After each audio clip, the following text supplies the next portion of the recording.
martyring myself for someone? Do people usually cry on this podcast? Because it might happen. They're about to. It might. We got onions. Yeah. Do you think the likelihood is that we can repair this like we always have? We've done the workshops, we've had the couples therapists, we've done the whole thing. Yeah. And she said 0%. Then I get an email from a lawyer that she's filed for divorce. Peter, buddy, good to see you. Good to see you. So you were just telling me about Atlas. Yeah. Which is what you're working on. Welcome to Orlando, first of all. Thanks for coming into the studio. So good to be here. For my audience, we have today Peter Corbett.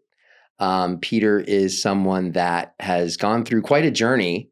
You may call it the hero's journey.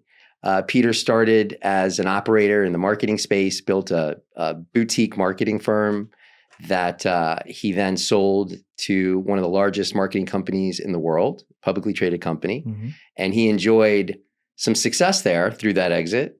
And here he is today to talk about what's happened since then. And there's been a lot that's went down. Yeah. You know? Yeah. This episode is brought to you by Agency Y. If your business needs cold calling, marketing, or any sort of extra leads, then get in touch right away with Agency Y. Go to agency, that's spelled agency.org.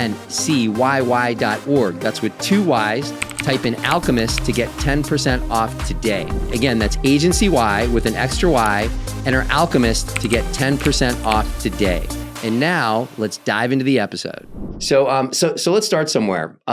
What like the first memory that comes to mind about you is, so after we went to Burning Man, there was a decompression that you had hosted as a dinner at your house.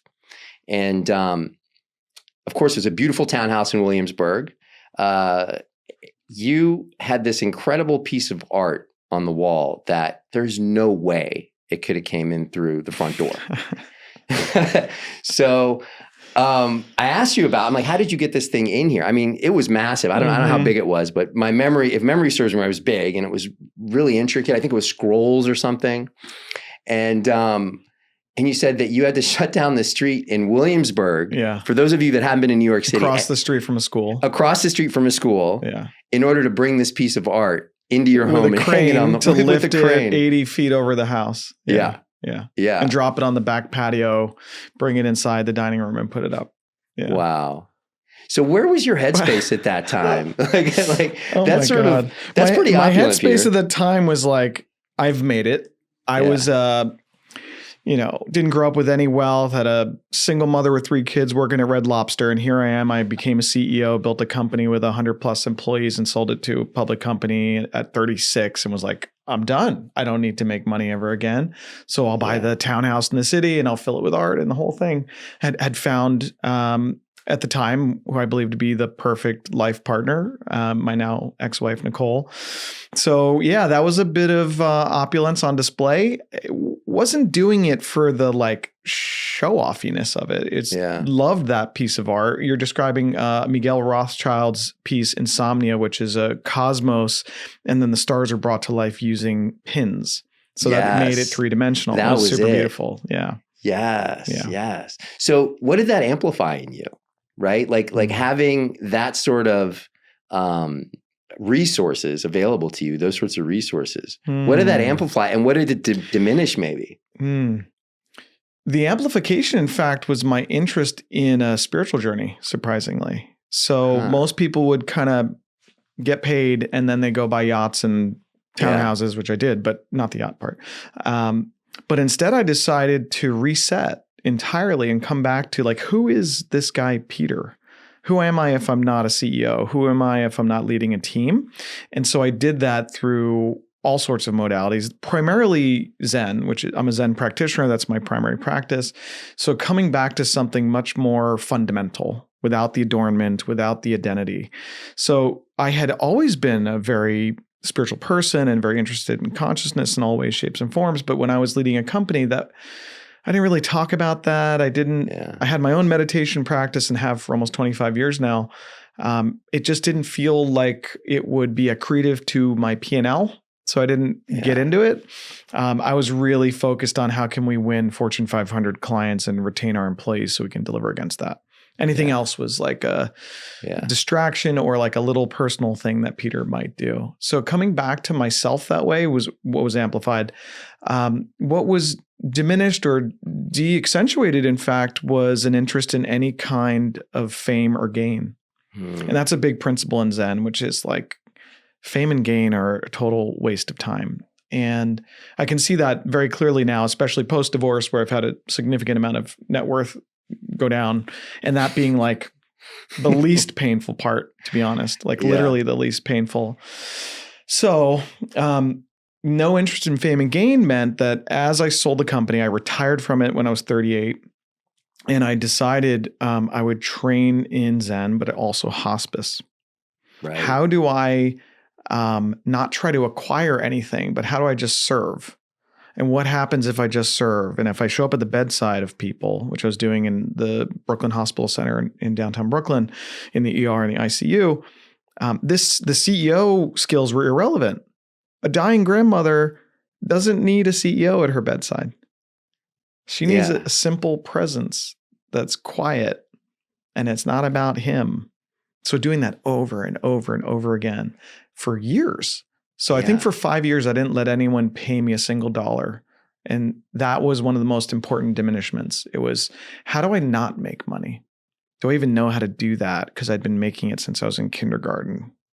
Yeah. Well, how do you switch that off? So how do you go from being an operator, right, whose sole purpose is to add numbers to the bottom line, to suddenly now wanting to diminish all of that and then becoming like, how does that manifest itself? That operator doesn't go away.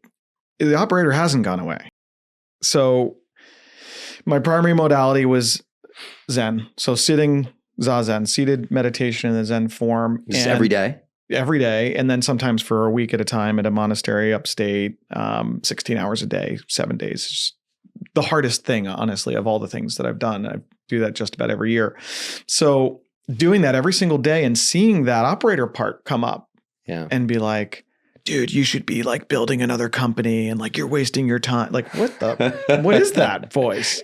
Yeah. And it's just, okay, can I set that down for a second? Can I set it down? So think of setting that voice down thousands of times. So that's how one does it. That's how I did it. And in doing that, I was able to see more and more, like, what does this world actually need from me? Yeah. It doesn't need me to get wealthier. Doesn't need me to maybe start another business that makes a whole bunch of money. It needs me to have as much clarity as humanly possible so that I can be in service. And my focus very much is about holistic well-being. And we'll talk a little bit about that later, I think, with Atlas. Yeah. Wow. Did your wife at the time, was she signed up for this new sort of diminished lifestyle of letting things go and going to the monastery, for weeks on end? Yeah. I don't think the lifestyle was diminished. We had right. You had the opulent. We had a $1 million plus year lifestyle regardless for 12 years. So it wasn't a diminished lifestyle. It was just Peter not focused on acquiring more. Right. She at the time was a CEO. So I was in support of her building her business. Part of that townhouse had a commercial ground floor that we renovated. So it was a mixed use building. This is just beautiful building that I miss, that we sold right after COVID. And I think she was in her own journey, self-actualizing. I know she was. And I was endeavoring to be able to manage myself while she did that. So for anyone listening, if you have a spouse who's an entrepreneur, that can sometimes be lonely. Yeah. So I had sold. I'm out of running the company. Yeah. She's running hers and it's growing. And I'm like, honey, where are you? Yeah. Right. So there's some loneliness there. And I did all sorts of things to manage my own self. So Zazen, training in hospice, going on all sorts of retreats. I'm just curious because you're obviously an achiever.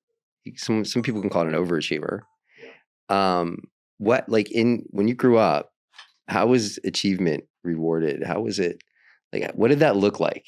Yeah, growing up, I had a very difficult first 5 years. I had an abusive biological father. And coming out of that, my mom divorced him when I was 5. And I think as a little kid, I just knew deeply that if I wanted to be safe in this world, I probably had to acquire some things. So I was always getting A's. I was always getting good grades. My mother was not even pressuring me. I was very fortunate for that. I remember being in first grade and asking my math teacher if I could do the full workbook the first week of school. And I did, because I just loved math. Right. So talk about overachiever. Right? Wow. Yeah. So I was getting myself ready. I remember at 12, wanting to be a CEO, reading the Wall Street Journal. So I was getting myself ready my whole youth to be a leader so I could acquire wealth, so I could be safe. Right. It turns out, people probably know, listening to this podcast, it's not wealth that makes you safe. Right. So my relationship to money was started in my earliest childhood, because we didn't have any. In fact, my parents started out in a Hare Krishna temple with $0. So starting from zero, right? Really? Like literally zero. Yeah. Wow. In a Hare Krishna temple. Yeah. So you had that spirituality sort of infused early on, that you knew there was something out there that your parents. Well, I was raised Catholic. But then there would be like these books of this blue little kid, which is Krishna, like sitting around somewhere in the corner. And so, yeah, it was what is that? Interesting upbringing. Yeah. Wow. Yeah. So let's cut back to, there you are, you're somewhat lonely, right? Because your wife is taking on her own project and she's starting to build. And now here you are with the space to be able to work on yourself and potentially work on the marriage and all of that, right? Yeah. So tell me what was going on inside of you. Like, what was happening inside of you at that time that potentially could have led to what we'll talk about, which is what you call your second exit, which I think is hilarious. Yeah, second exit. Which is the divorce. Yeah. But yeah, go through that a little. Like, how were you feeling at that time? Like, when the loneliness was there, and were you starting to see like how things maybe weren't as perfect as you thought they were, or no? Do people usually cry on this podcast? Because it might happen. They're about to. It might. We got onions. Yeah. You can make it happen. I was deeply lonely at that time. Yeah. I had just run a company for 9 years, and that's lonely. Like, anybody that has run a business, it's lonely at the top is a cliche, because it's true. It is. And until I had met Nicole about, I think, 8 years into it, I didn't have a significant relationship the whole time, because I literally was on a plane every day. Like, if I met someone, I'd be like, great, this was hot. Like, can I see you in 6 weeks? Like, no one wants to do that. I spent 230 nights in a hotel one year. Wow. I went to 45 countries over the course of running that company. Wow. I was on the global speaking circuit, getting on stages. I went to Sydney for 24 hours to get on stage and flew right back. Right? Like, it was crazy. So I meet Nicole, completely fall in love. And I guess what started to happen inside me was, Peter, now is the time to more fully flesh out the rest of yourself, meaning heart. So my heart is starting to open up, and it's like thawing in the presence of Nicole. Yeah. And then she's ascending her leadership journey. So we weren't able to like really bond that way. So it was deeply lonely. Yeah. I was fortunate to just have this stroke of thought, which was, should train in Zen. And I had been a meditator for almost 20 years at that point, but in the Tibetan tradition. Went to a monastery in upstate New York, Zen Mountain Monastery, sat, saw Zen. And I was like, this is my practice. And I thought that I was practicing Zen to manage myself. I can see now that in a way it was a bypassing. I was doing this hardcore practice. So if anybody that has practiced Zen knows this is a very disciplined practice.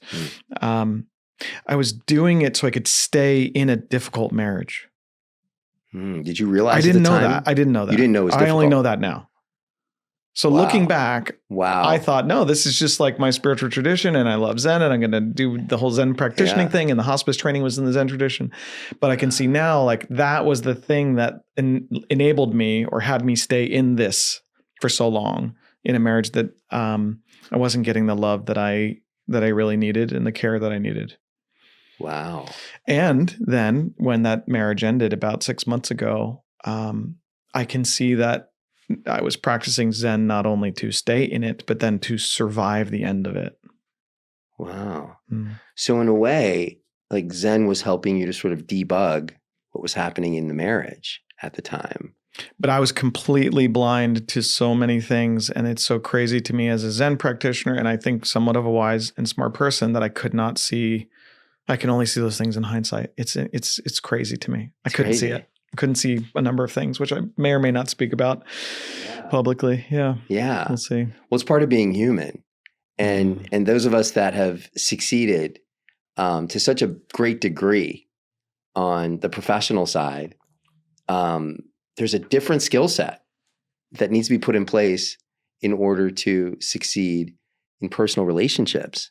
And those two don't always match well. But what's interesting is if I were to first hear this and not know what was going on in the background, I would think that, okay, well, you successfully operated and exited a company. Your wife now is building a company. Wow, that's perfect. You can kind of guide her towards an exit, be that sort of mentor that could bring you maybe somewhat closer. However, what I'm hearing, and correct me if I'm wrong, is that there was this massive piece of you that wasn't getting any nourishment at all in the marriage. So, and it doesn't sound like you were interested in being like her mentor, her business mentor or anything like that. Although probably as a husband, you probably were, right? I was interested in that, and I very much was. And I think if you asked her, she'd say it was too much. Yeah. Right? Like Peter, the business mind of Peter that brain sees everything. That mind sees everything. So it's an all day, every day. Do you think about this? Do you do that? And sometimes it's very welcome. And other times it's like the depolarization that happens between a couple when there's like coaching and mentorship. Yeah. That's to be watched out for. Very. I didn't know about that. Right. Wow. Yeah. So I don't know, what the future relationships will be for me, but I'm going to be very careful about being with someone that wants me as a coach or a mentor for their business purposes. I've built, I think now, like 4 businesses for wife or lovers. Really? Yeah. And so that's a pattern that I want to break. Start a new business around that almost. That's a pattern that I want to break. Yeah. And then you could ask, well, what's that about? And I'll tell you what that's about. Is this learned pattern of doing in order to get and keep love. And that started which was early born on. out of the divorce of my parents. So doing my math, getting the A's, getting into the best high school in the country, getting into a great college, doing in order to get and keep love. And I didn't know really until now, I don't have to do anything to earn and keep love. No, it reminds me of something that a coach once said to me, was something that sounded like, in the world of doing, there's always something to do. And you can get distracted by doing, right? But then sort of being there opens up what's actually going on. So tell me how the divorce unfolded. Well, first of all, how long were you guys married for? And then how did this divorce unfold? Yeah, married 9 years, together 12. Wow. Wow. So I want to be a little careful about how I share, because this is obviously very private stuff. Of course, and you'll know exactly why I want to be careful about it based on the next thing that I say. I haven't heard from Nicole since the moment that this started.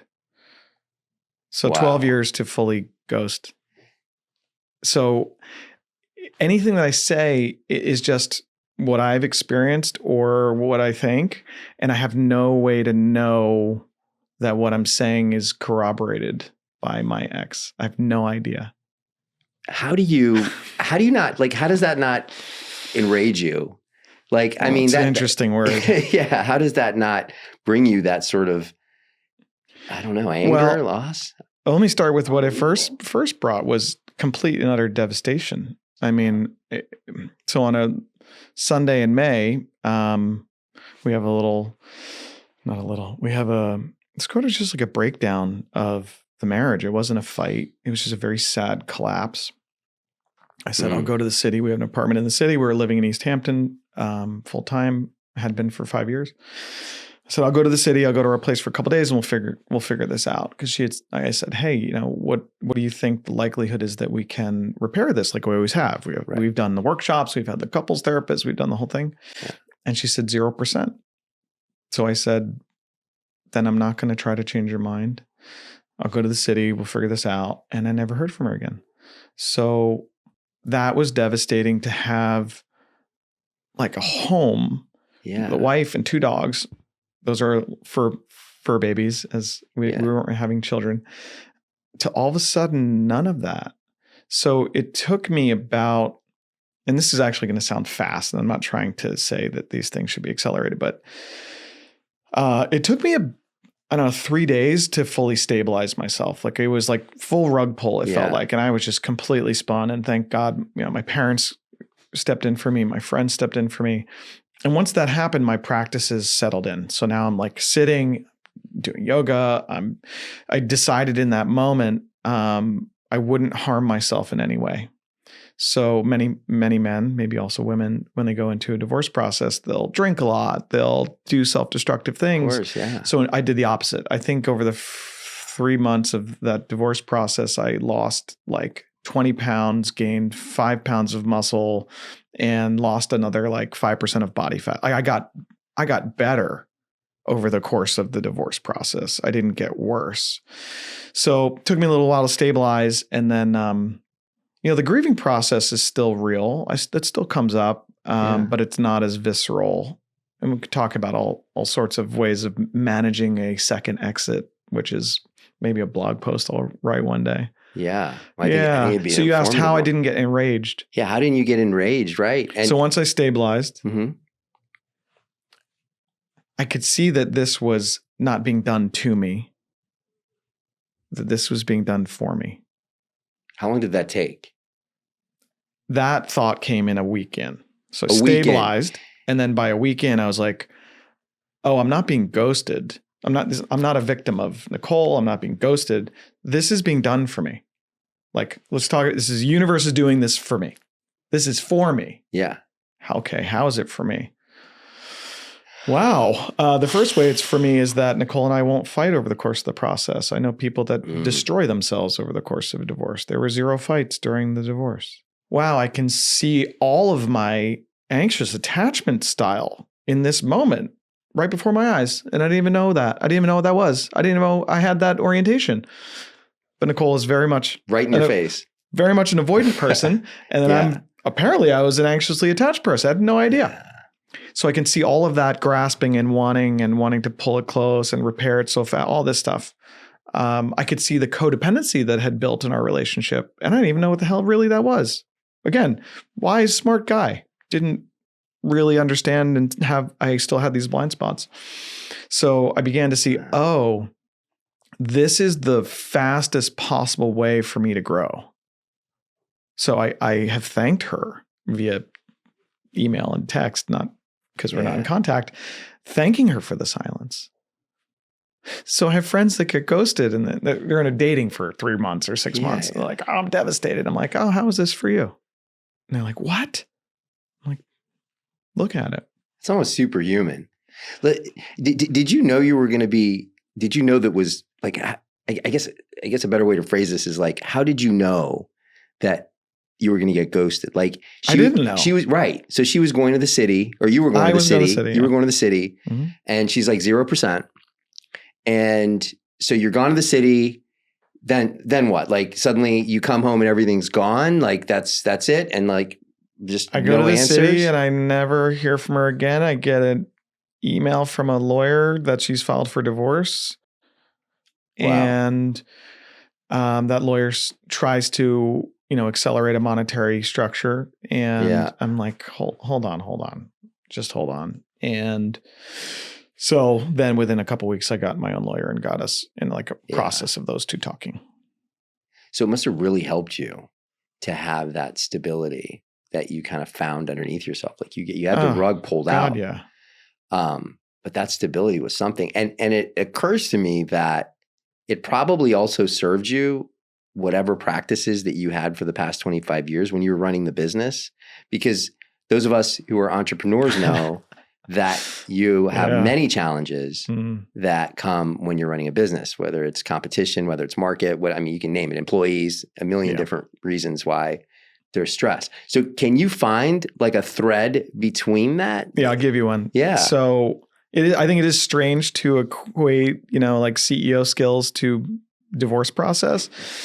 But as soon as it was clear that this was happening, you have to do a net worth statement generally in a divorce. And then depending on how acrimonious the divorce is, there's like a forensic accounting process that goes into like asset discovery and all this stuff. Yeah. So within like 36 hours, I produced a data room with all of the financial detail of everything and gave it to the lawyer.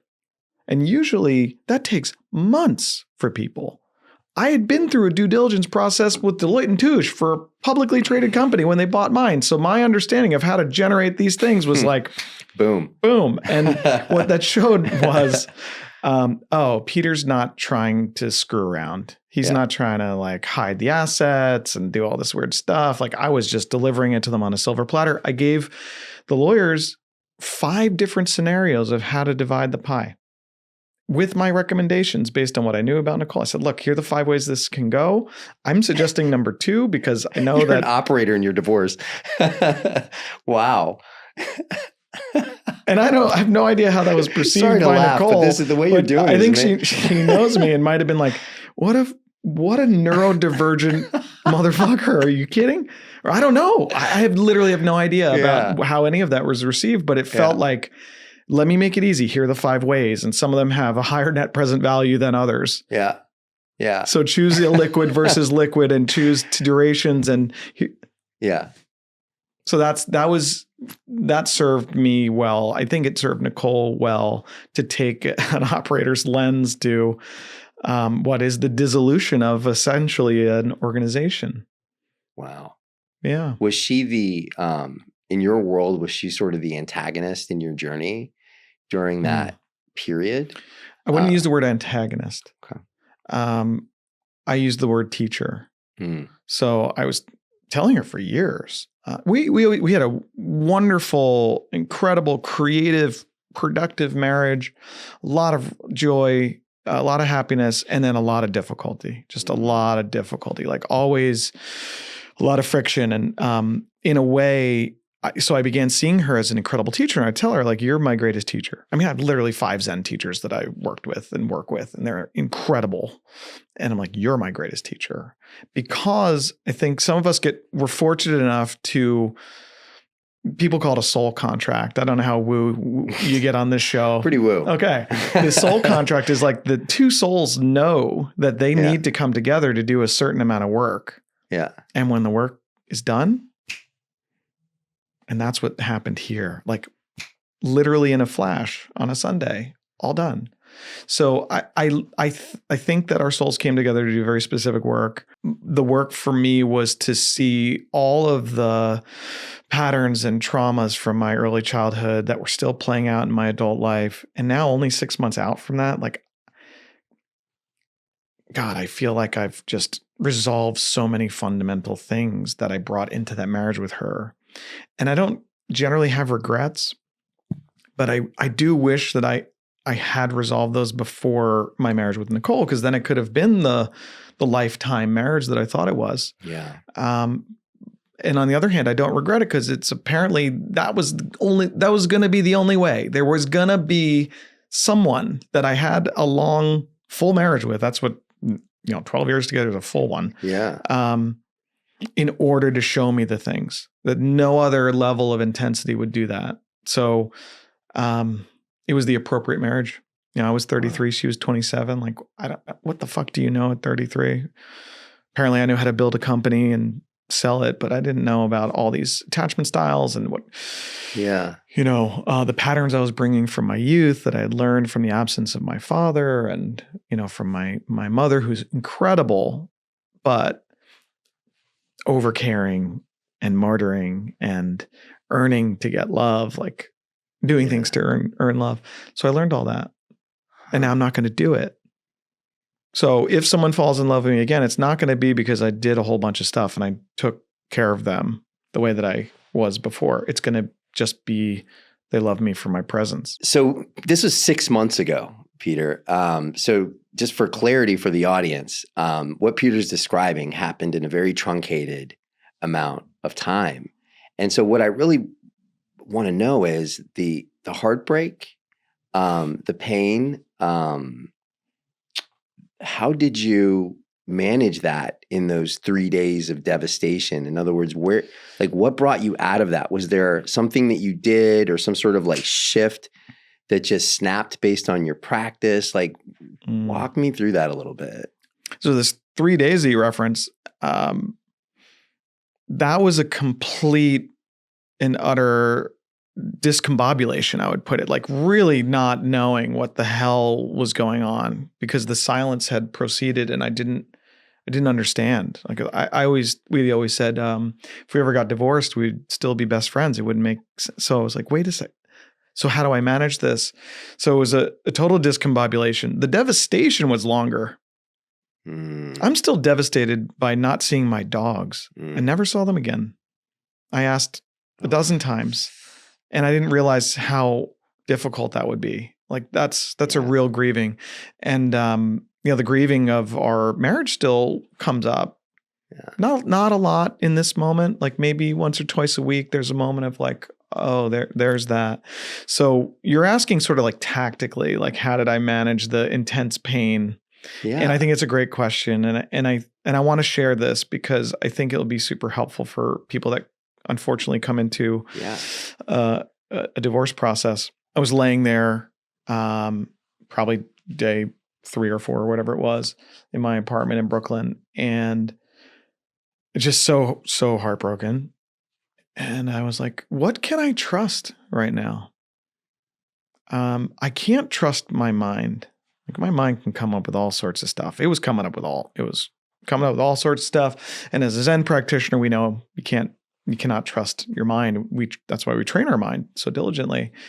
Can't trust my heart. It's completely and utterly broken. How can I listen to this heart?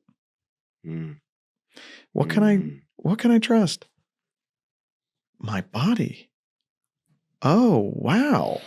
My body just said, get the fuck up and go to the gym. It keeps saying that. It said, go to hot yoga. Okay. It said, jump in the ice bath. Okay. It said, don't drink any alcohol. Okay. It said, don't take any compounds of any kind during this process so that you don't escape any of the pain and the grief. So you don't cover over any of it. Whoa. So through the course of the process, I dove into the wisdom of my body in a way that I never had before. And I heard people talk about the wisdom of the body or whatever, these somatic therapists and healers. And now I really get it. So what does the body say? That was incredible. And as I did that day after day, all of this grief and all of this pain was working its way through my body and out instead of getting stuck. So you started this question with, oh, it seems like it's a short period of time, like it's been 6 months, like usually it takes longer to process. So I immediately hired a psychologist, a PsyD.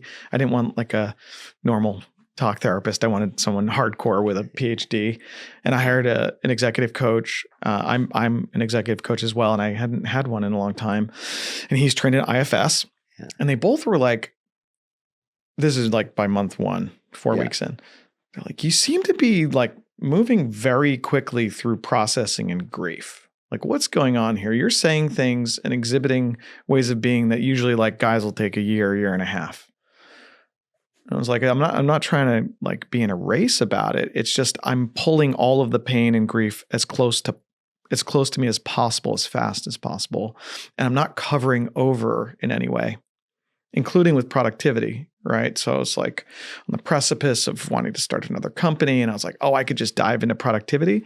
So I just said, no productivity allowed, at least probably 3 or 4 months, because I could easily turn on all intellect and jam at the computer for 6 hours a day. Instead, I let it be a full grieving process. Those some of the ways. Wow. I mean, what I love about this is that you really got in touch with your body, like your body's response to things. And that sounds like the way out of this. And there's been sort of, I think it was Descartes that said, therefore I am, right? And I think that's been kind of flipped on its head now, because the body is sort of a unified system. Really, emotions show up. And if we really think about it, emotions show up in the body. I mean, you can think about sometimes when you feel a clenched jaw or something, there could be some kind of stress, some kind of phone call you need to make, some kind of conversation, something that's in the background, like in the operating system, a bug.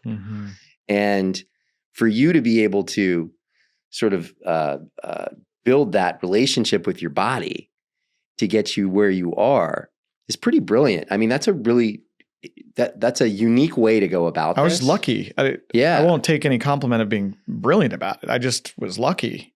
So I'm laying there and I was like, oh, my body's not going to lead me astray.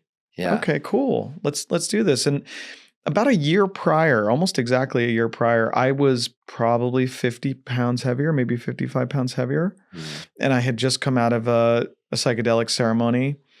And I was like, this doesn't make sense. Like the journey was all about body. It was like I had so many parts of my life dialed and the body wasn't. And so a year ago, 6 months prior to the divorce, I did a hardcore healthcare and wellness reboot for myself. I wrote a post about it, the $30,000 healthcare reboot, and had already begun this journey of like really getting into the body and like optimizing it so that I could show up in the world with more energy and go after all the missions that I might have. And so I think I got lucky somehow to get that insight a year prior and have already proceeded in a very hardcore way to reboot myself. And so I'll just cap it off by saying I was lucky. I was standing in the apartment. It's probably that first week where the divorce was happening. I looked in the mirror and like I have abs again for the first time since I was like 20. And I was like, oh, at least I'm not a fat fuck. At least I'm not a fat fuck right now. Yeah. Yeah. Okay. I'm going to have the energy. And at some point in time, I'll have relationships and women are going to want me. Yeah. So anyhow. And that checks that off because self-worth is. It was helpful having a physical body that is very healthy. Yeah. At least in the least didn't detract from a feeling of self-worth. There were a number of times that self-worth thought would come up, which is like, oh, I really must be a piece of shit if she left me. Oh, which is a lie. Yeah, it is a lie. Yeah. I also still don't know why she chose what she chose and why she chose it the way she chose it. Yeah. So am I going to just make up stories all day? Yeah. There are some really great stories of why it's over because it just needed to be over. And she's choosing her own freedom and a new life. And I was given a new life at 45, not holding the very intense things I needed to hold in that marriage to keep it together. So I don't have to hold it anymore. 80% of my energy has now returned just for me to use as I see fit. So there's your second exit. Yeah. That you're still very much still in the middle of. I wouldn't say middle. Well, in terms of 6 months, again, it's a really short time. But it feels 97% complete to me. Wow. Yeah. Yeah. The 3% is those moments when you get Google Photos, pops up a memory and it's like Nicole and the dogs on the beach. Like that. Yeah. That's brutal. Sometimes it triggers real grief and I'll cry. And other times I'm like, okay, yeah, that was a prior life. So that's starting to recede in the mirror. So do you feel like you have a foundation now where another relationship could show up and you could be able to hold the space that you want to hold in that relationship? I do have a very solid foundation now. I'm not explicitly calling in like the next life partner. Right. I think that's too soon. I don't even know what format that will be. Like, am I getting married again? I don't know. Is it is this like a European life partner kind of thing? Are there children? I don't know. So there's like a lot of I don't know. And I think it's really important for me not to grasp at any of this. So, I'm dating now and that's really interesting after 12 years of never having done that. How is that? That's fun. I'll say it's fun. It's also horrible. Like I've been on some dates where like you're sitting across from each other and it's like an interview. It's just like, can we not do this? Yeah. That's fun, but I think it's a learning process. I'm just learning right now. I thought I knew something about love. I don't apparently know anything about it. Oh, wow. Really? Yeah. Like with the way that this ended, I was like, did I know anything? Do I know what? What about self-love? Well, that's off the charts now. Yeah. And I just finished the Hoffman process 2 weeks ago, which is all about that. So some of your listeners have probably been tell me about that. Well, that could be a whole podcast in and of itself, but I'll just make it short. This is about identifying the patterns that we picked up from our parents. So I've talked a little bit about that on this. And really seeing how we are fundamentally lovable and we don't need to do something to be that. That's a huge idea for me. I didn't know. It's massive. I did every single day in my marriage with Nicole. I needed to do, and I did it all. And that wasn't going to keep it. It was never going to keep it. What? Oh, shit. Okay. So what's love? I thought I was loved. I don't know. So maybe I don't even know what that, there's definitely an 80s song that I could probably sing about this. Maybe I don't even know. Yeah. So I got to learn. That belief cycle was like sort of catalyzed in you, right? Like you do, you achieve, you do more, you do. Oh, well, why don't I build a, sizable company and attract someone? Meaning, why don't I do in order to get love? Now I'm dramatically concerned about someone being attracted because of what I have rather than who I am. Yeah. Right. So it's like, who's coming around the campfire and why? So that's the analogy I use. I'm sitting here by the campfire, curious about who's coming in, don't need to grasp, not trying to secure anything. And so I think that with that approach, this kind of coupling or partnering that is likely to occur is going to take a long time. Yeah. Yeah. What sort of wisdom would you feel you would impart on someone that's going through any sort of loss? Because what we've heard is, aside from your marriage, you worked in hospice and you worked in like people actually at the end of their lives. Yeah. So loss is something that's very ever present. It is. So on the one hand, truly like accepting and bringing that loss close is the way. So this is on one hand. So bring it close. Don't push it away at all.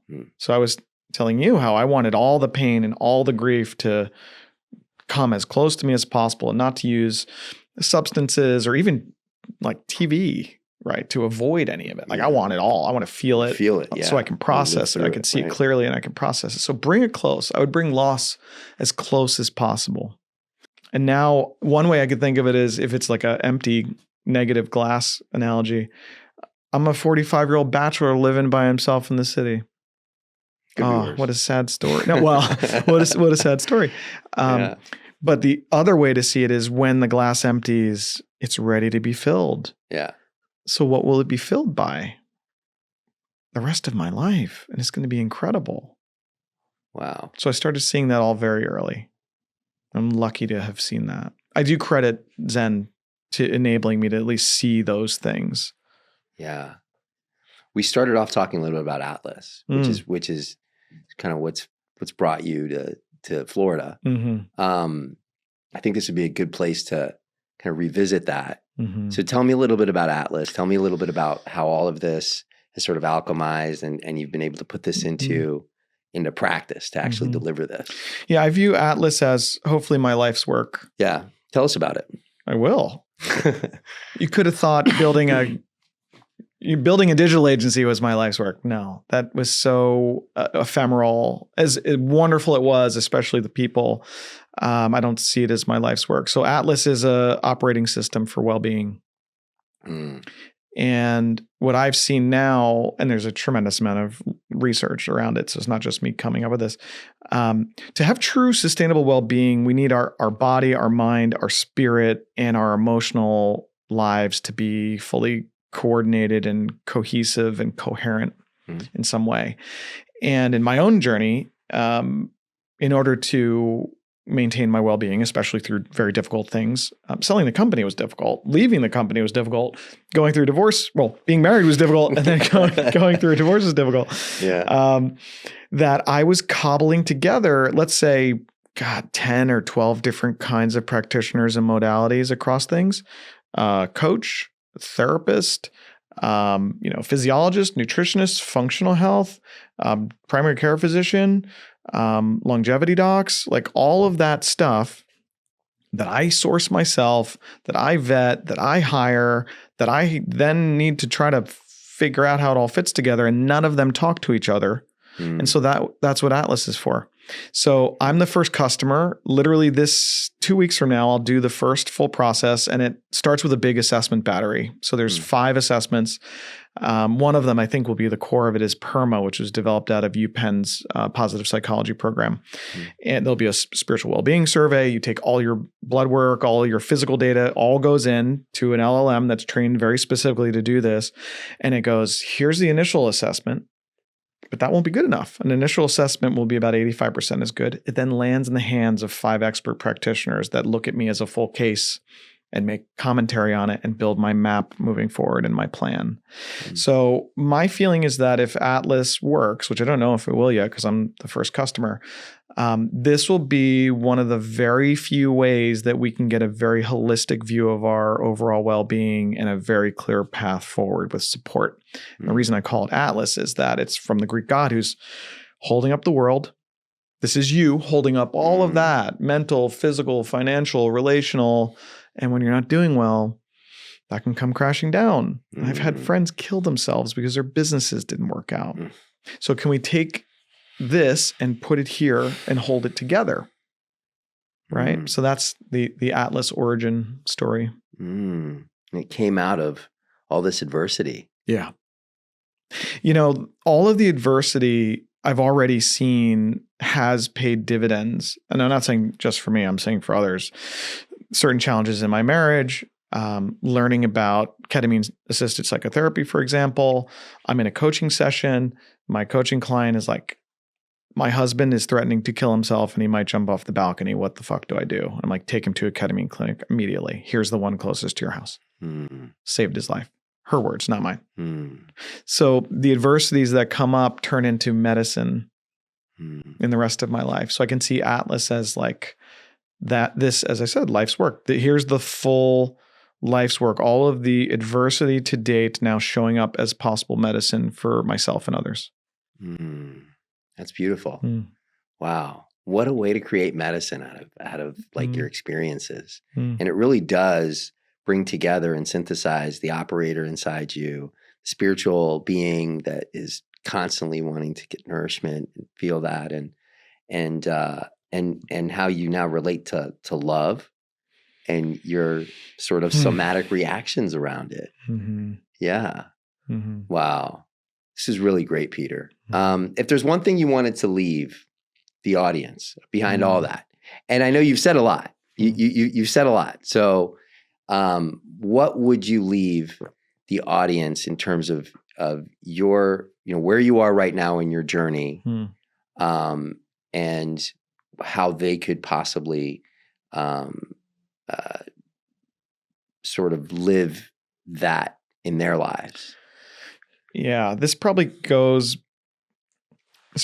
back to my most recent Hoffman work and identifying patterns. And this was so important for me to see. I think if there's anyone out there that feels that they are sacrificing what they need for someone else, explicitly sacrificing the care and love that they know that they need, and therefore martyring themselves in some way, that's a very clear signal that something dramatic has to change. And if I had paid attention to that, if I'd listened to it, because I saw that, and I still gave my life away. And that's why I viewed this divorce as getting my life back. And I'm sure she feels the same way, but I don't know. So pay very close attention. Am I martyring myself for someone? Might not be the right someone for you. It's really constructive advice. I could have sat down here with you and I could have extracted all sorts of ideas around, how you ran a business, how you exited, how to do X, Y, and Z, super transactional. I would not have learned really sort of these truths had we not sat down. And I think it's a much more valuable conversation that we just had. So thank you. Thanks for not crying on the show. Why? I should have. I got close. Next time. Yeah. Well, thank you, Peter. This was awesome. Thanks pleasure, for coming into Orlando to have the show. And I'm looking forward to seeing what's next, man. Yeah. Yeah. Thank you, Alex. Inspirational, brother. This was wonderful. Thank you. Thank you, brother.